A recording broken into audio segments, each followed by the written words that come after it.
বাংলার কুরুক্ষেত্রে এই মুহূর্তের খবর, কেন্দ্রীয় বাহিনীর ভূমিকায় অসন্তুষ্ট নির্বাচন কমিশন। নজিরবিহীনভাবে কেন্দ্রীয় বাহিনী মোতায়েন করে নির্বাচন চলছে, ভোট চলছে, সেই কেন্দ্রীয় বাহিনীর বিরুদ্ধেই অসন্তুষ্ট। কারণ অনেক ক্ষেত্রে দেরিতে পৌঁছচ্ছে নির্বাচন কমিশন, এরকম বলছে। অনেক ক্ষেত্রেই দেরিতে পৌঁছানোর অভিযোগ। বিস্তারিত জানবো বিশ্বজিতের কাছ থেকে। বিশ্বজিৎ, একদমই নওদাতে যেখানে প্রার্থীর গাড়ির ওপর ভাঙচুর করা হয়, প্রার্থীর গাড়ির উপর আক্রমণ করা হয়, সেখানের ঘটনায় বেশ কিছুটা দেরিতে পৌঁছেছে কেন্দ্রীয় বাহিনী। কেন এই ঘটনা ঘটলো, কেন্দ্রীয় বাহিনীর পৌঁছতে কেন দেরি হলো, এই ঘটনা নিয়ে ইতিমধ্যেই রিপোর্ট চেয়েছে কমিশন। এবং এই ঘটনায় দেখা যাচ্ছে যে বেশ কিছু, এই রিপোর্টে দেখা যাচ্ছে বেশ কিছুটা সময় পরে পৌঁছেছে। অর্থাৎ কেন দেরিতে পৌঁছচ্ছে বিভিন্ন জায়গায়, যেখানে এইভাবে এমনভাবে মোতায়েন করার পদ্ধতি, অর্থাৎ যে সিস্টেম রয়েছে সেই সিস্টেমে খুব বেশি ফ্লাইং স্কোয়াড রয়েছে দ্রুত পৌঁছে যাওয়ার জন্য। ঘটনা ঘটার মাত্র 5 থেকে 10 মিনিটের মধ্যে সেখানে সমস্ত সেক্টর থেকে শুরু করে ফ্লাইং স্কোয়াড সমস্ত পৌঁছে যাওয়ার কথা। এবং সেখানে কেন্দ্রীয় বাহিনী সব জায়গাতে মজুদ থাকা সত্ত্বেও কেন তাদের পৌঁছতে দেরি হচ্ছে, এই ধরনের সেন্সিটিভ ঘটনা যেখানে ঘটছে সেই ঘটনার জায়গায় পৌঁছতে দেরি হচ্ছে কেন, সেটা নিয়েই প্রশ্ন উঠছে। স্বাভাবিকভাবেই এই ঘটনার পর এর আগে প্রযুক্তির দিক থেকে এতটাই উন্নত যে কমিশন জানিয়েছিল একাই বাহিনী চলে যাবে যে কোনো জায়গায়, সেই জায়গায় এই প্রশ্ন কেন উঠছে?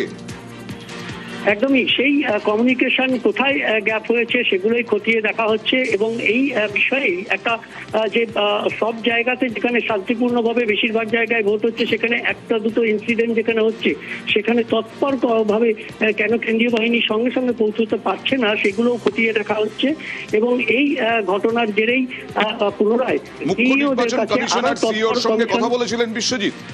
একদমই এই যে নির্বাচন, অর্থাৎ কমিশনের যে পদ্ধতি, কমিশনের যে পদক্ষেপ, তার ফলে যেভাবে নির্বাচন হচ্ছে এবং ভোটের শতাংশ হার দেখে বেশ কিছুক্ষণ আগেই ফোনে কথা বলেছেন সিইসি জ্ঞানেশ কুমার, তিনি কথা বলেছেন সিইও মনোজ আগরওয়ালের সঙ্গে। এবং সেখানে এই ঘটনার পর, অর্থাৎ এই সিইসির ফোন আসার পর তৎপর কমিশন আবারও ডিইওদেরকে নির্দেশ দিয়েছে যাতে এই ধরনের ঘটনা কোথাও যেন আর দ্বিতীয়বার না ঘটে।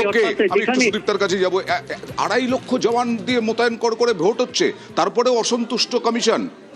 দেখুন, আমরা যতটুকু জানি এ যাবৎ বাংলাতে ব্যালট আর বুলেটে শান্তিপূর্ণ সহাবস্থান ঘটে থাকে, এটা দেখতে আমরা অভ্যস্ত। বরঞ্চ বলা চলে আজকের ভোটটা বেশ খানিকটা ব্যতিক্রমী। এখনো পর্যন্ত একটাও মানুষ মারা যায়নি, একটাও গুলি চলেনি, বোমার আওয়াজ নেই। সেটাই তো বললাম। অতএব সেইটা একটা ভালো দিক আমি নিঃসন্দেহে বলবো। তবে কিনা এখন বর্তমানে আমরা এটাও জানি যে মানে ভোট পরবর্তী সন্ত্রাসের থেকে কোনো কম বিপজ্জনক না ভোট পরবর্তী উল্লাসও। তমন্নার মৃত্যু আমাদেরকে তাও শিখিয়েছে। তো তারপরেও আজকে সত্যজিৎ রায়ের মৃত্যুদিন আমার একটাই কথাই মনে হচ্ছে যে বাংলার মানুষ নিঃসন্দেহে এই ভোটে গণসত্য চিনে নেবে। জানতে চাইবো কেন অসন্তুষ্ট, জিরো টলারেন্সের কথা বলেছিলেন যদিও। হ্যাঁ, মানে অসন্তুষ্ট হওয়ার অনেকগুলো কারণ আছে। এক হচ্ছে, দেখুন, মাত্র 152টা কেন্দ্রে ভোট করতে গিয়ে প্রায় 3 লাখের কাছাকাছি সেনা নামাতে হয়েছে। এবং সেনা নামার পর আপনি ডোমকল দেখেছেন, অশান্ত হয়েছে। নওদাতে বোধহয় এখনো ভোট দিতে মানুষ পারছেন না, কারণ একদিকে হুমায়ুন বসে আছে আর একদিকে তৃণমূলের বসে আছে। আপনারা দেখাচ্ছেন না, আমরা দেখেছিলাম যে ইলেকশন কমিশন বলেছিল যে একটাও ভুয়ো ভোট পড়বে না। শিলিগুড়িতে একটি বাচ্চা মেয়ে জীবনে প্রথমবার ভোট দিতে গেছিল, তার ভোটটা কেউ দিয়ে দিয়েছে। মানে এটা কি করে সম্ভব?